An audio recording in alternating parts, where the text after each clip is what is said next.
Okay, ladies and gentlemen, it's right on 7:30 in Melbourne where I am at, so let's begin. Some of these events sometimes start late, but not this one. So thank you everyone for being here. My name's Alex. I'm co-chair of the Council of Christians and Jews in Victoria. It's a great pleasure for us to be a co-host of this event with the ACCJ. Let me begin by acknowledging that, as I said, I'm in Victoria. On the lands of the Kulin Nation in Melbourne. I want to pay my respects to elders past and present, and to acknowledge everyone's elders wherever they may be in Australia or across the world. At this time, I also want to pay respects to anyone suffering and anyone in crisis, wherever that may be. And obviously, you can interpret that however you like. For those who are joining us, thank you very much for being here. We've got potentially a bigger crowd than we may have expected when this was first planned about a month ago, when it would have been a very different talk. But the events of the last few weeks have made this unsurprisingly a bit different to what we initially planned. It's still very much a topical discussion on what's currently happening in Israel. Our host, Ron, will give us some more details in a second, but my duty is to introduce Ron and the other three speakers. So Ron will be the chair of this event, and he is also the chair of the Australian Council of Christians and Jews. He's joining us from Adelaide. And our other three guests are former Melbournian Ittay Flescher, who's the Jerusalem correspondent from Plus 61J Media, and is also a teacher in Israel. Dr. Deborah Weissman, a longtime Jerusalem resident and an interfaith champion. She's also a former chair of the International Christians and Jews. And Dr. Michael Trainor, AM, is on the executive board of the International Christians and Jews and is the immediate past president of the ACCJ, also in Adelaide. So let me hand it over to Ron, who'll kick things off. I don't want to take too much of your time. Just to say one final thing, and that is that this session is being recorded, and anyone who registered will get a copy of the recording, hopefully within the next 24 hours. And finally, if you have any questions, you'll be muted the whole time, but please feel free to put them in the chat, and Ron and the others will get to them as we can. So thank you, and over to Ron. Thanks, Alex, very much. And I'd also like to acknowledge the Indigenous people of all the lands that we're on today. I'm Ron Hoenig, and I'm the chair of the Australian Council of Christians and Jews. And I'd like to welcome you all to our session on what's currently happening in Israel. Members of the audience may know that this Zoom webinar was scheduled before the horrendous attacks by Hamas and the Israeli response in Gaza. We thought it would be relatively easy to talk about the political events that were convulsing Israel at the time, although that was not without pain or anxiety about the implications for the future of Israel. But now that Israel has experienced the horrendous acts of terrorism by Hamas, and Israel and Jewish communities around the world, and certainly our Israeli speakers, are facing the grief of loss and feeling outrage and a much increased sense of vulnerability, I asked our two Israeli speakers whether they wished to go ahead. And they both decided that despite their shock and sadness, they did. We have three amazing speakers to bring their own perspectives to bear on the question about what's happening in Israel. Alex has already outlined their biographies briefly. They all want me to tell you that they're not political experts or able to read crystal balls. Rather, they're all very active in interfaith activities. But they can tell us about the experience of being in Israel at this time and can speak about their activities and experience and their hopes and despairs about interfaith activities and peace building. They'll talk for about 10 minutes, and then you have an opportunity to, you can put your questions in the chat, and we'll start off with welcoming our speakers. Welcome, everybody. And I'd like to welcome you all and thank you for giving us your valuable time at this most difficult and stressful moment in Israel's history. Perhaps we could start with Debbie. You were telling me yesterday about your experiences in the streets of Jerusalem at this very moment. Perhaps you'd like to tell us about that. Okay, thank you. I would like to thank the Australian Council of Christians and Jews and all the people who made this conversation feasible. It's an opportunity for me to reconnect with some very dear friends in Australia and other parts of the world, and to actually think about better times that I've had there. I've been to Australia 7 times, and everybody knows it's a long trip, but it was well worth it. I am going to make, I think, 5 points. The first point is that up until the morning of October 7th, when all hell broke loose in this part of the world, I personally had been feeling wonderful. It was a wonderful festival season. We call this in Hebrew Chagim, the holidays, the festivals. It had been going beautifully. The extremely hot weather of the summer was over. My favorite season anyway is autumn or fall. And it was beautiful weather, and the services in our synagogue were inspiring, and everything was beautiful. And that night, the night of the 6th of October, I had a dinner party, one of the best that I've ever hosted, if I may say so myself. And I went to sleep happy, looking forward to the celebrations of the next morning. And I woke up to the sirens that were indicating that there was a war on. But I didn't know that, and I don't listen to the radio on, it was both Shabbat and the festival, and I don't listen to the radio. So I didn't really know what was going on. My first reaction was somebody's elbow inadvertently hit the switch and the siren went off. That's really what I thought had happened. But when I got to the synagogue, a young couple came out and they said to me, Milchama, which means war.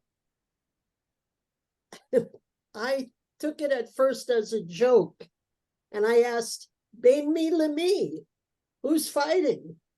And I thought maybe, and those of you who go to synagogues know that we have a role in the synagogue called the gabbai, sort of generally a lay person who's in charge of making things go smoothly. And I thought maybe 2 of the gabbaim were having an argument. I had no idea what they were talking about.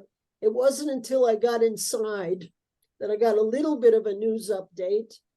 We had a shortened service. It was still a festival service. We didn't skip anything, but we did things faster. And then I went home, and I made a promise to myself that I'm not listening to the radio today. I'll find out this evening, which I did. And from then on, I've kind of been glued to the news, as I'm sure many of you have been. So within the first day of fighting, I found out that evening that I personally know one of the hostages who were abducted. I think the number is something like 200 people. And we hope they're still alive. They're in Gaza. We don't know what condition they're in.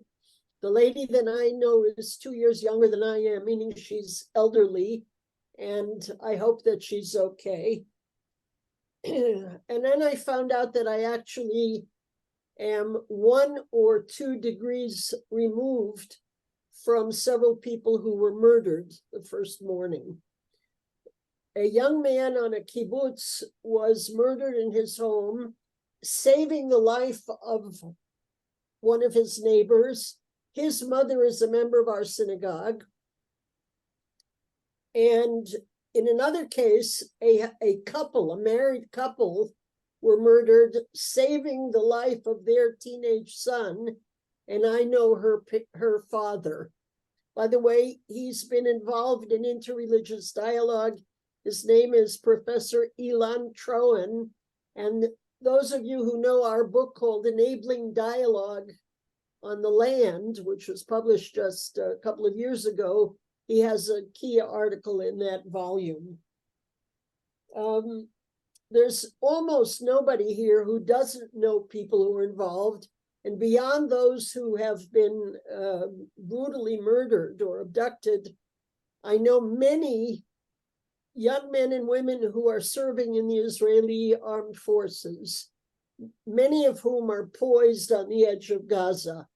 And I'm fearing when the actual ground fighting begins. Now, Jerusalem is probably one of the safest places in the whole country. I personally interpret this to mean that the presence of the mosques, or particularly Al-Aqsa on the Temple Mount, is not a target that anybody wants to involve, and therefore makes us safer. There may be other reasons as well. But we've had very few sirens, I think one or two occasions, and the rockets were either intercepted by Iron Dome or they fell not in Jerusalem, but in the environs of Jerusalem. So I'm feeling personally quite safe. I'm a little nervous about my family in the Tel Aviv area, and I'm very nervous about my family in the south. I have a nephew and his family, and they live between Ashkelon and Kiryat Malachi. So they're almost always in the range of the rockets. And so far, thank God, they've remained safe.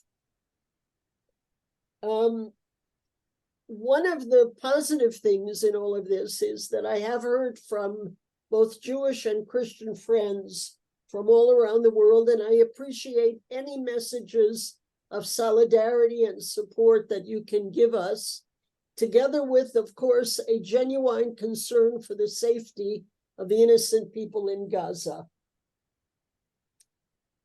Now, many things have been canceled. Actually, what I find myself with right now is a lot of time, so I'm spending it mostly on email and WhatsApp with various people and working for interreligious causes.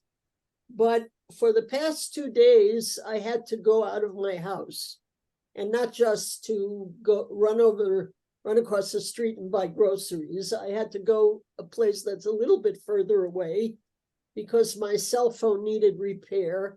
And clearly you can't be in this situation without a means of communication other than the computer. So I had to go out to bring in my cell phone. They took overnight to fix it, and then I went again to pick it up after the repair. So it was the first time that I was actually walking around the streets of Jerusalem. And I noticed that the many stores and most restaurants were boarded up, and one had actually gone out of business. So on a very superficial level, I have to say, it reminds me a little bit of the lockdowns during COVID. And here I know I'm talking to some people in Melbourne who experienced a very severe lockdown, a very long one. The other thing that brings back COVID memories is I'm so glad that this horrible war, if it had to happen, happened after COVID and not before, because it means that we're used to being in our homes. We're used to using Zoom. We're used to having things canceled. We're used to having synagogue services limited by number. Last Shabbat, we could be no more than 50 people at a service. I think they may ease it up for Jerusalemites this coming Shabbat, but I don't know. On the other hand, it's obviously far scarier than anything we've ever experienced. And I have been in Jerusalem for the past 51 years, and I've lived through wars and military operations and the pandemic and lots of other challenging situations. There's no question in my mind that the present situation is scarier, and we all need to find ways of coping and getting through it. Being part of a community has been, as always, a major factor in my coping. And I hope that all of us will find resources for strength and for resilience, and that we'll be able to get through this. And God, I hope the fighting ends as soon as possible. Thank you, Debbie.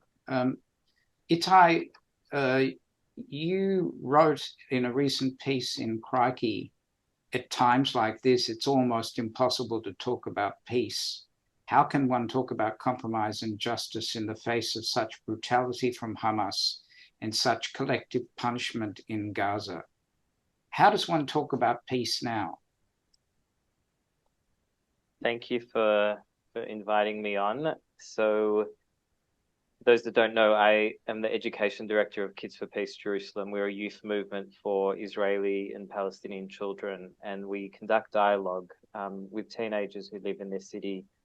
And talking about peace is almost impossible now. I think, as Debbie mentioned, this event is probably the most traumatic thing all of us have ever lived through. And it's traumatic because it brings up two specific memories. For Jews, it brings up a memory of the Holocaust, not just because of the number of the Jews that were killed, but because of the way they were killed. The brutality of Hamas, of coming into houses, of coming with knives and with guns and going house to house and killing people in their homes and even burning the bodies. It brings back a very, very strong Holocaust trauma, not just for Israeli Jews, but I think for Jews all around the world. And there's a sense of, we thought that was behind us. We thought such events would never happen again. We thought that Israel was meant to prevent such a thing from ever happening again. And that Holocaust trauma is very real, and I think it animates a lot of the responses that Jews and Israelis have at this moment. And at the same time, for Palestinians, when Israel tells 1.1 million Palestinians to leave their homes within 24 hours, it brings back memories of the Nakba, because in the Nakba, 700,000 Palestinians left their homes. That was over the course of a year and a half, but here it's in a day. And so many Palestinians feel like this is another Nakba. What's happening now will be another catastrophe that, their nation hasn't healed from the first one yet. And all around me are calls for revenge, are calls for self-defense, and no one's calling for negotiation. No one's calling for peace. No one's seeing the humanity on the other side. I know yesterday there was the incident at the hospital in Gaza, and initially they said it was an Israeli rocket, then it turned out to be a Palestinian rocket. But missing in all of the discussion of who fired the rocket was empathy. 500 people were killed in a hospital. Like, where was the before we get into the blame game, we need to sit and cry. And I feel like, there's a Jewish tradition when someone dies called Shiva, where before you do anything, you sit for 7 days. You literally tear your clothes, you sit on a low chair, and you just talk about death and grief. And when someone visits you during Shiva, they're not allowed to talk about politics or money or business, or the rules of Shiva are very clear. You just talk about the death of the loved one. And I feel like before we make any political decisions or talk about the future or, the two-state solution, whatever, I think we just need to mourn. And I think that's essential before you can have any peace, is that we need to cry. There's a lot of pain here at the moment. When I walk the streets of Jerusalem, like Debbie said, it looks like a ghost town. But when I do see people, everyone's on their phones, hurriedly going in and out of the house just to buy goods, but, very staying close to their families. A lot of people checking in on people all the time, lots of messages. But, you know, there's a feeling of 9 million people are sitting shiva. And so I think there needs to be space for that before we can get into the political analysis. And then the other thing you need is respect. Israelis need to respect Palestinians, Palestinians need to respect Israelis, and we need to see each other as human beings. And I know in the Council of Christian Jews, a lot of your dialogue is about respect and empathy. And peace building in Israel-Palestine is facing the biggest challenge that's ever faced, because how do you show respect or empathy to people that are killing you? How do you do that? How do you do that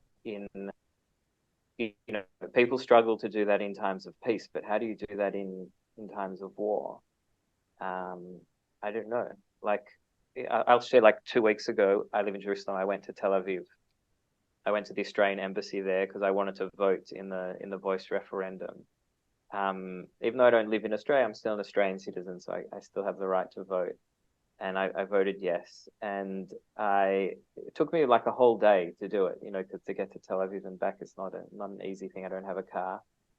And I felt like it's the least I can do.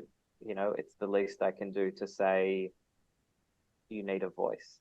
And we are now in a situation where we just can't hear the voice of the other. We can only, want to fight and fight like hell, because we feel like if we don't fight like hell, we won't win. I don't know that fighting like hell is going to make this place any safer, but a lot of people think it will.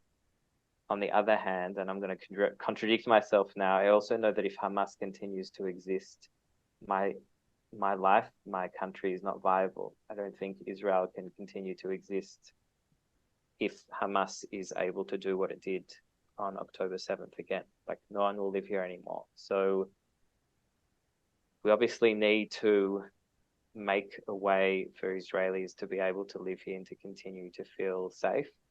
I think Palestinians need to find a way that they can feel safe from the Israeli army and the walls and the checkpoints and all of those sorts of things.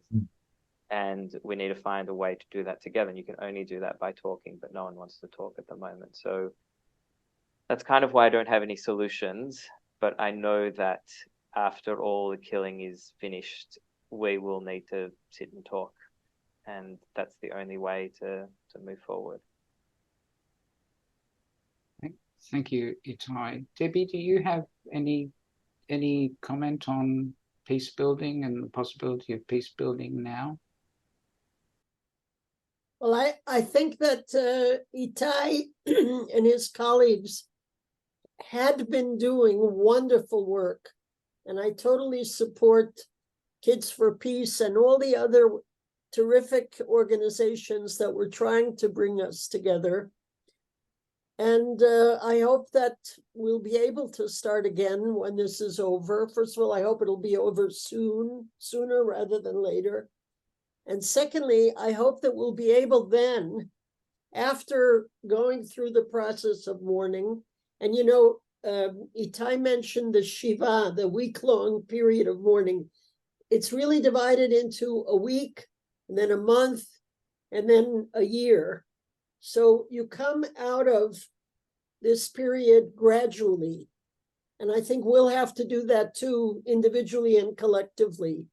But after that, or while we're doing it, and while our Palestinian neighbors are mourning their losses, I think we're going to have to restart this process, because there's no hope for the future if the people of this region can't live together. It'll just keep happening over and over again, as it has. We haven't really had a long period of peace. We've had wars, and we've had operations, and we've had all terrorist incidents. We've had all this, and we have to put an end to it at some point. And as I said, I hope it's sooner rather than later. Thank you, Debbie. Michael, you've been traveling back and forth to Israel, and you're not there at this very moment, but you were there fairly recently. And could you talk a little bit about how the events leading up to the war, and perhaps the war, have affected Christians in Israel and Palestine? Ron, thank you. I want to say I mean, I'm an Australian.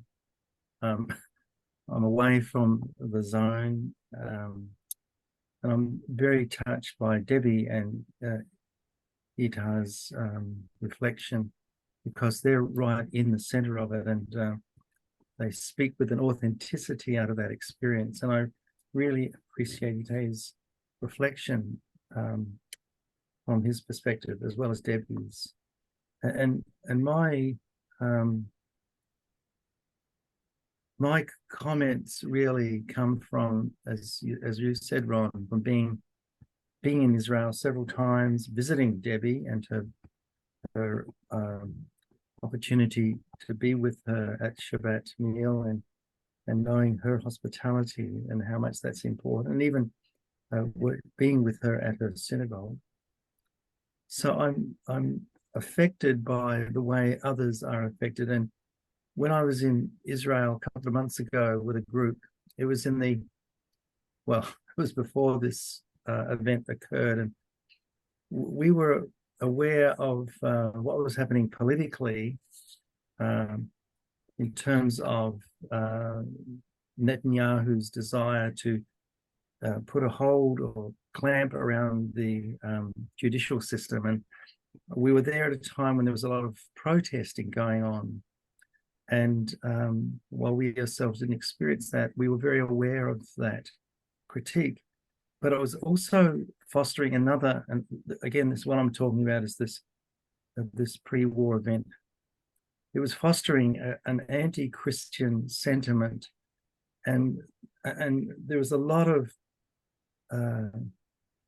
incidents where Christians, and particularly major public religious figures, were spat upon by ultra-Orthodox Jews.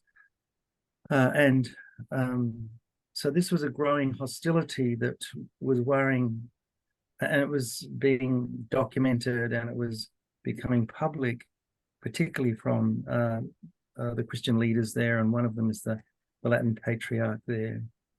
So this was some of the cemeteries were desecrated, and some of the places of worship and religious gathering had been mutilated in some way. So there was this growing hostility, which was from a very an ultra-Orthodox, very conservative lobby group, and it was affecting Christians. Well, that was before what's happened, and now we're into this situation. And as one commentator says, war is not religiously defined. In other words, everyone from it, whatever their religious background, is caught up in this. So Christians are also caught up in this. Now, I don't, and probably not to the numbers, of course, of other Jews or Muslims, but they are affected by it. And I'm suspecting some would have been killed and others taken into hostage, particularly because of guest workers that have come from other countries to work and be in Israel as support staff. And I'm also aware too, in Gaza, there are something like over 1,000 Palestinian Christians. There are two churches, an Orthodox church and a Catholic church, which have been a focus of bringing together people who have felt very threatened by what's happening in Gaza.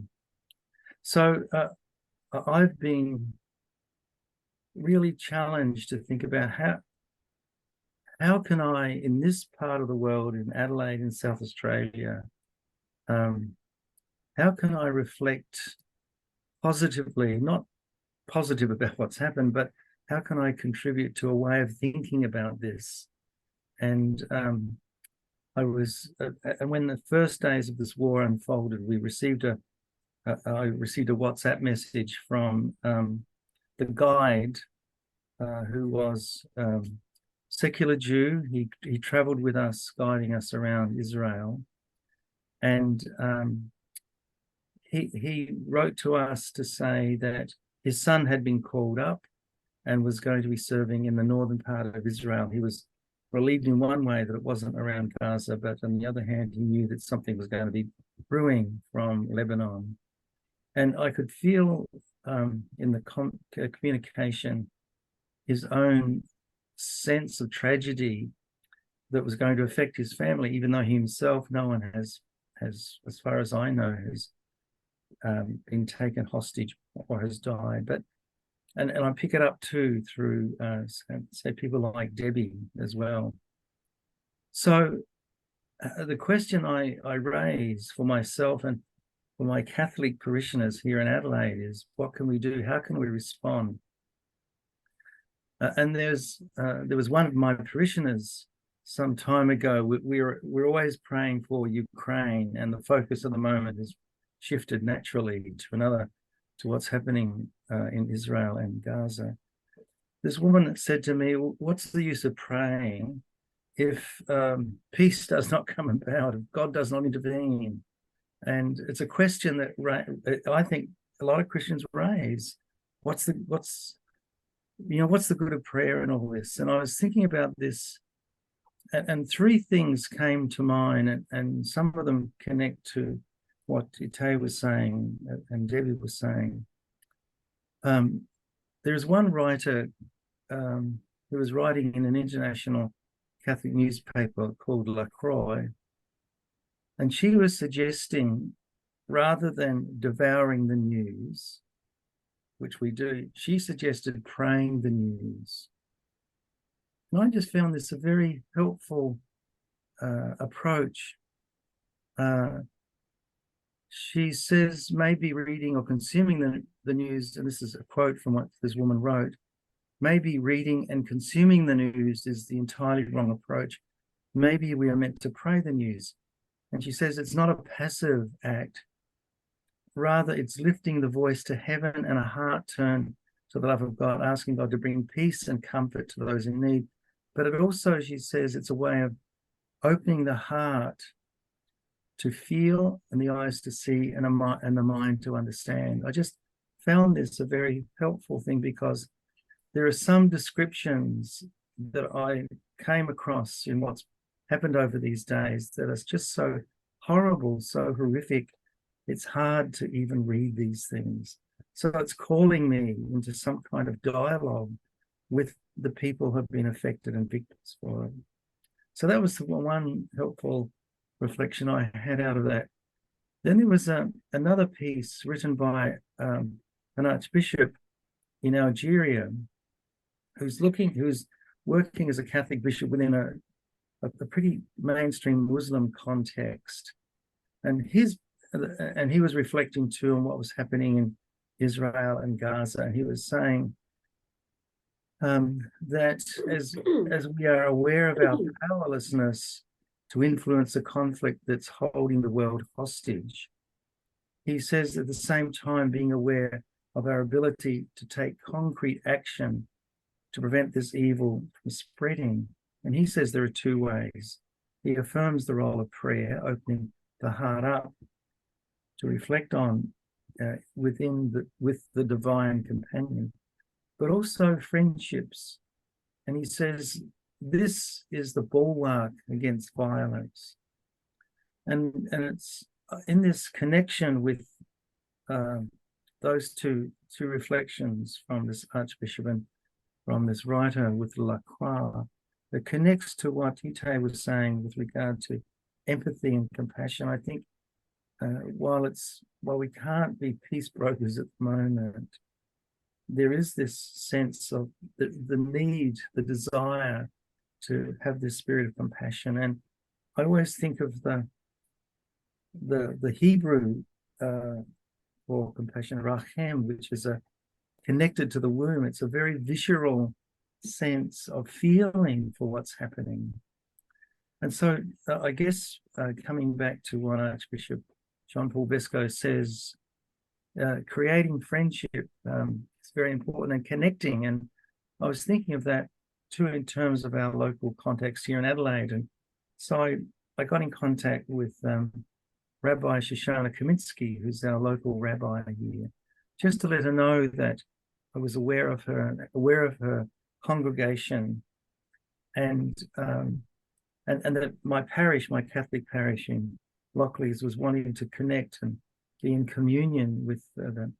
And what she reminded me about in her immediate response was certainly a thankfulness, but also aware of the problems dealing with their own security, the nervousness of this community because of the fear of an anti-Semitic backlash, and so having to mount a higher level of security at the synagogue. And is there a way that our parish could, in some way, contribute to the financial support of that?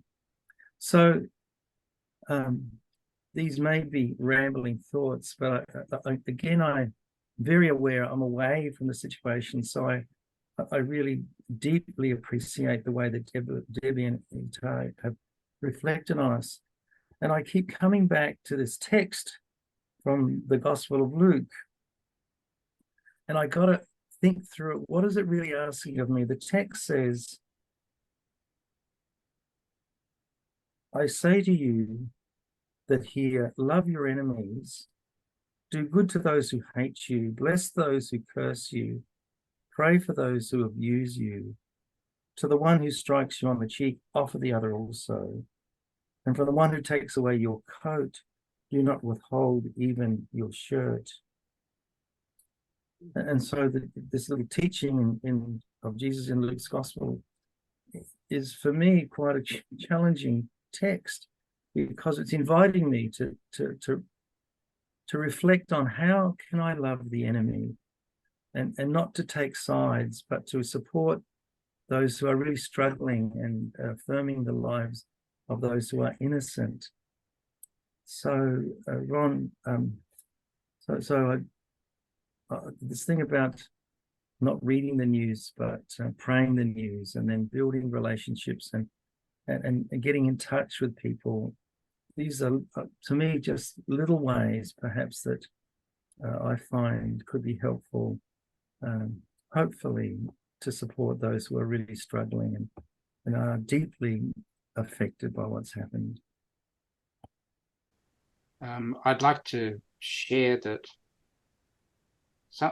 a number of people have reached out to me about myself, about how I'm feeling.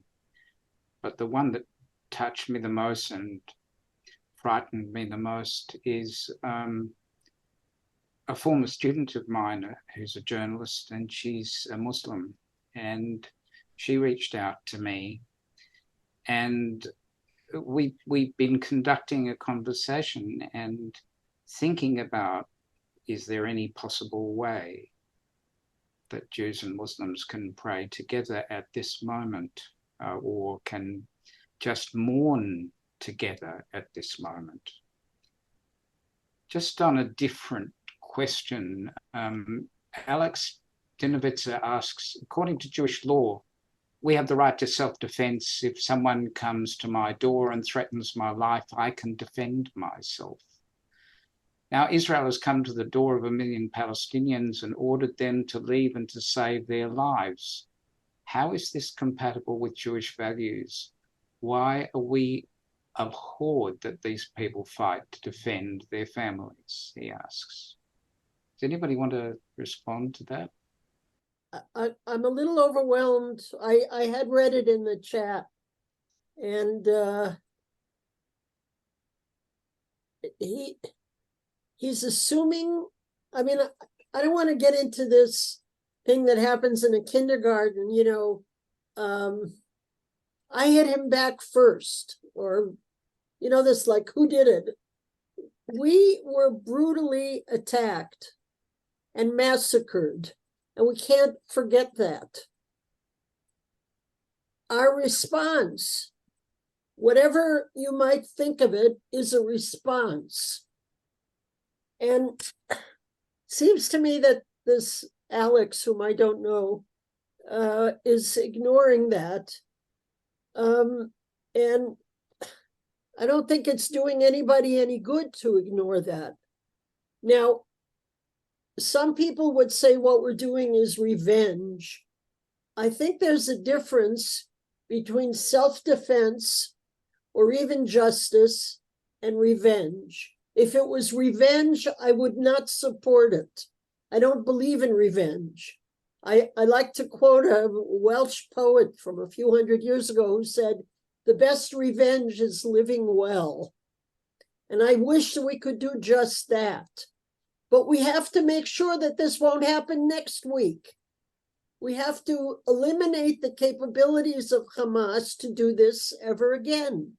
And it seems to be that the only way we can do that is through a war. And I feel horrible saying that because I've spent most of my life being against war. I was going to say fighting against war. But we can't just sit back and say, oh, well, that was too bad. Oh, let's move on. There has to be a response that tries to eliminate the possibility of this ever happening again to anybody. So Martin asks, how can Israel have peace? I'm not quite sure what the meaning of this is, but how can Israel have peace with this current government on people trying to change the laws to their own ends? Is that, Martin, what you're wanting to ask? Do you want to ask that question, yourself? Sure. Yes, you've got the mic. Okay. We've had all these demonstrations for many months now where the basic laws are being interfered with by the extreme right-wing government. Yes. And that's the problem. That probably some of the reason this has happened is because Hamas might have seen the opportunity to take attack whilst the eye was off the ball by this government. I'm not, of course, I'm Melbournian now, but I do have daughter in Israel, sons-in-law, grandchildren in the army, cousins in the army, and we have distant relations who are hostages. So are you saying in some way is the Netanyahu government it's responsible, partially responsible because they were looking too much at trying to protect the settlers and upsetting the Palestinians in the West Bank at the expense of the Gaza border. Ittay, how do you feel about that, Paul? True that Israel did move many units of the army away from the Gaza border to the West Bank. And in hindsight, I think everyone would say that's a mistake. And I'm almost sure that Netanyahu's political career is over as a result of this. There was a poll yesterday that said 94% of Israelis hold Netanyahu partially responsible for not defending Israel's borders. And if you know anything about Israelis, 94% of Israelis wouldn't agree that the sun rises in the east. So that's a pretty unanimous poll result. Yeah, I think that's very significant in terms of how the Israeli government, people feel towards their government. But on the other hand, we're not going to have an election now in the middle of a war and elections take a long time and coalition forming and, all of that sort of thing. So I think for now we stuck with this government for better or for worse. And, I think in time there'll be a very thorough investigation into all of the factors that led up to this time. And part of that will also be the 17-year siege on Gaza as well. That's also a part of the things that led up to this as well. So, and hopefully that investigation will make the right decisions. As I said, I don't have a crystal ball into what it will say and what political decisions it will make. Is there any chance that the Saudi peace deal can be revived, and how much it was a factor was that? And what about all the things that the government was trying to put, that the current government was pushed? So you're basically saying, Ittay, that history ends on October the 7th, don't you? Saying that the Israel that existed before October 7th is not the same Israel today. Right. We have now a unity government. There's now ultra-Orthodox Jews that want to serve in the army, which would have been unthinkable a week ago. you now have buses and trains are running on Shabbat that would have been unthinkable. Like everything's changed. The feeling of discord and disunity that existed for the last 10 months of the justice reform doesn't exist anymore. Everyone is together. So, you know, there's everything that was before is no longer the same. The Saudi peace deal is not happening in the near future. That's quite clear to everyone. How the rest of the Arab world will respond, time will tell. Maybe Debbie has more insights than me, but I don't know. Debbie, do you have insights?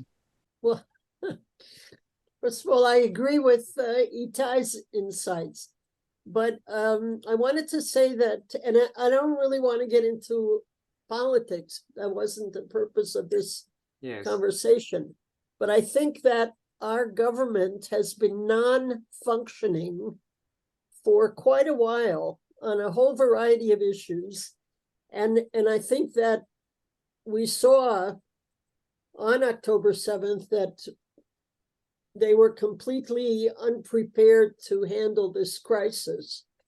It really took a while before they even got troops into the region. I mean, the whole thing was a mess. And the army officials have taken responsibility. They have even apologized, whereas the government has not. There's one member of the government, the education minister, who offered a kind of semi-apology, but certainly nothing coming from the upper echelons of the government. And I think they will have a lot to answer for in the coming months. What I do want to say, and I kind of forgot it in my opening remarks, is that, as you know, for about 9 months, we had a very active protest movement throughout the country. And I think what has been very gratifying is to see how these networks of civil society throughout the country immediately, and because they were already organized as networks, went into providing help for the people of the South and for the Israel Defense Forces. And so I think civil society has come through very well. The government has not. And I hope that the positive energy of civil society will prevail. Ittay, do you think, so I guess a sort of a rounding out question might be, is there any element of hope in the future? It's this drug of hope. And Debbie's pointed to the networks that were developed in civil society as part of the demonstrations against the government. You know, this country needs a lot of Nelson Mandelas and F.W. de Klerks who can put past hatreds behind them and come together. And Mandelas are in short supply in this region. But if there's any hope, it's those people exist. I know them, Debbie knows them. They're in our peace-building organizations.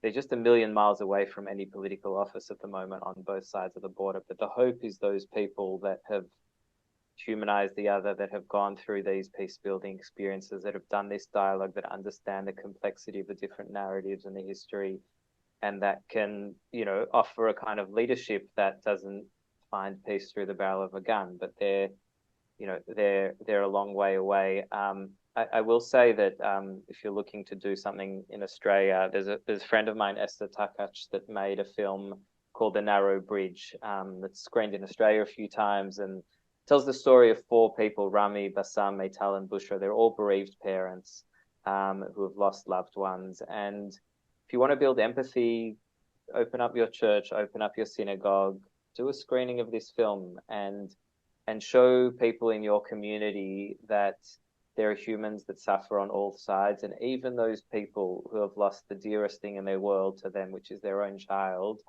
can sit and talk to each other, because we are now at the opposite of that. We are now at a stage where, you know, people feel like the only security they will have will be a military defeat of the other side. A lot of Palestinians feel the only way to end the occupation is violent resistance, and a lot of Israelis feel like the only way to secure ourselves here is to remove Hamas from power.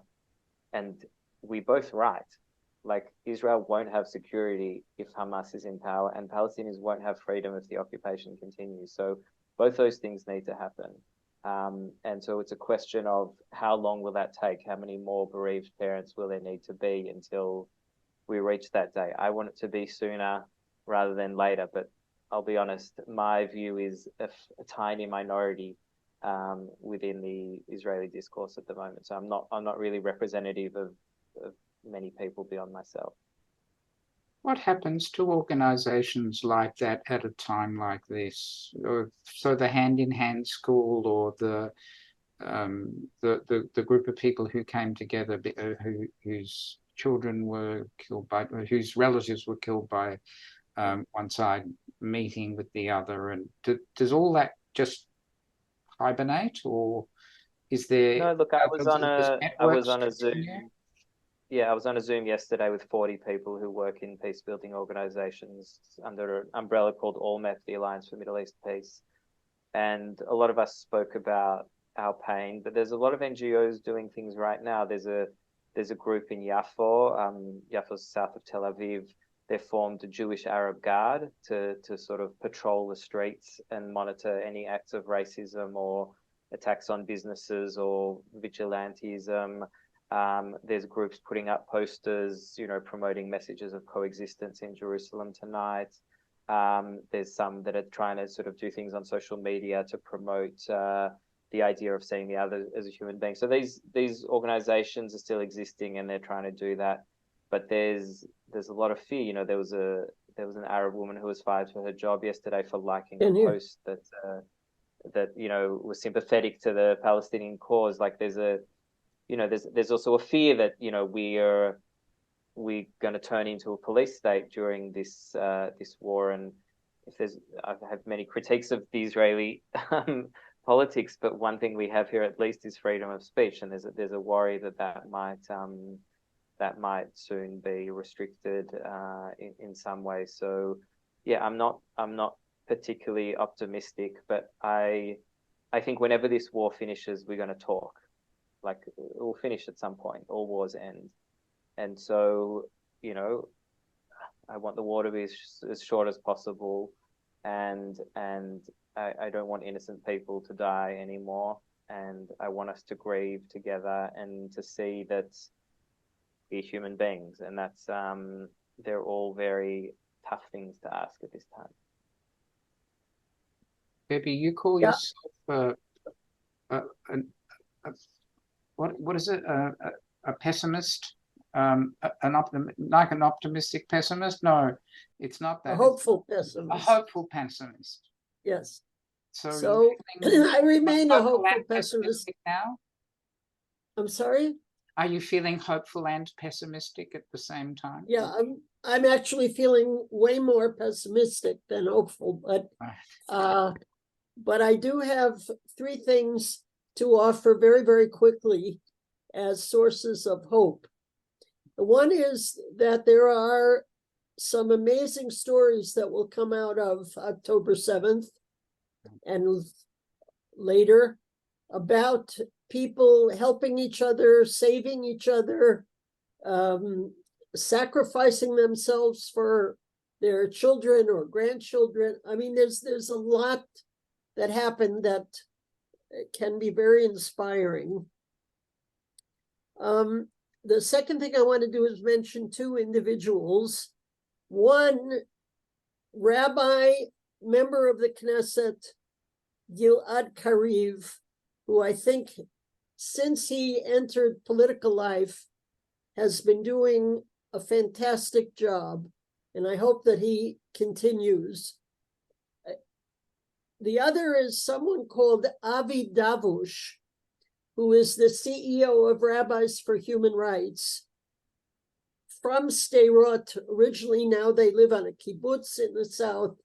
He was actually trapped in his home, guarding his family during a lot of the fighting on October 7th. And he has a tremendous story to tell, but he's someone that I hope will also become an up and coming figure on the Israeli scene. And I want to conclude with a quotation from a Palestinian friend who actually lives here in Jerusalem. We're more or less neighbors. We can walk to each other's home. His name is Bishop Dr. Munib Yunan, the former Lutheran bishop of this whole region. And Munib once said, "As long as you believe in a living God, you must have hope." And we used that as a motto at one point in the ICCJ for one of our statements about the Middle East. And I know that there are people who believe in God, but then end up warping and perverting that belief, and they're on all sides. And there are Jews who behave in horrific ways in the name of God, and there are Muslims and there are Christians. But that's a whole other conversation. There are also people who, in the name of God, whatever their tradition, have been not only saints, but saintly individuals. And I think that there are saintly individuals in all of our traditions, and we should learn from their examples. So in closing, I'd like to borrow Di Hirsch's words. She says, "I feel a little more hopeful after hearing these wonderful people. My despair is just a little lighter." Thank you so much. Thank you, Debbie. Thank you, Ittay. Thank you, Michael, for making this a really rich and positive conversation,